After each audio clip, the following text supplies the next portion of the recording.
Hello, I'm Drake Martin, and this past week was my first week as a senior at Harrison High School. Because of the current pandemic, there were several changes that were made in order to ensure our safety. I'm going to try to run through all of them as quick as I can. For my first day, this is my synchronous work day, which basically means you're there, you're in school, or if you're online, you're present for the classes. Before school every day, your parents have to fill out a safety form to make sure that you are safe to enter the school building. Once you're done with the form, a code gets sent to your phone that's either green, yellow, red, or gray. And you really want the code to be green or else you're not permitted to enter the school, and if it is anything else, what are you even doing there? When you enter the school, the first thing that you'll notice is that all the hallways are now one way, except for the main entrance, which works very well for our school, totally, because it is a giant circle.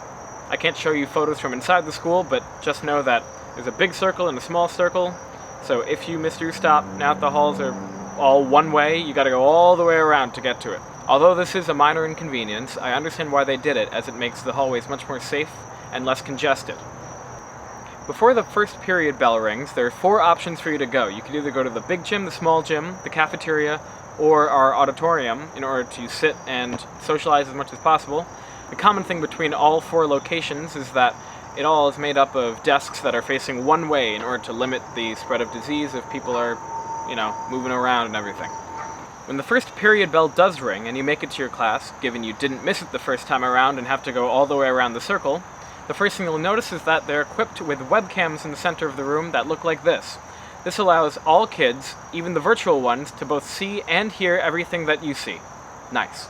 The second thing you'll notice is that you're required to put a giant piece of butcher paper over your desk. The school can't legally require you to clean your own desk, so this is a way to make sure that all the desks stay sanitary every period when everybody's moving around. As I said before, there are people online who will share a class with you. You will hear them and they will be able to participate in class discussion just like you and your classmates. This process with the webcam, the butcher paper, and the online people through Zoom is the same for all of your classes, unless the class's core curriculum requires that you need to be there, so they will give something different for people who are doing full online. What you may also notice is that your class size is a lot smaller. I think the biggest class I have is 9 kids and the smallest is 6, and 2 of those are online. When you make it to your lunch period, you'll find that the cafeteria is set up as I described before with a bunch of desks facing forward, which it works especially well when people are taking their masks off to eat, so it's a lot easier to make sure everybody's safe.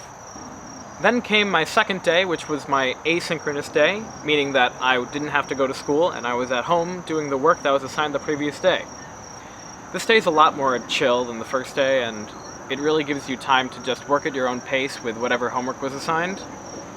And it works very well, I believe, for making sure that everybody's eased back into school and they're not rushed even with everything that's going on. My third day was exactly like the first, except me, as well as everyone else, was a lot more comfortable with the way that things were. And that's pretty much it. I think the more that we do this, the more we'll get used to it, the more natural we'll feel, the more comfortable we'll feel coming back to school. Thank you for listening, and I hope you learned something by hearing how my school is dealing with this pandemic.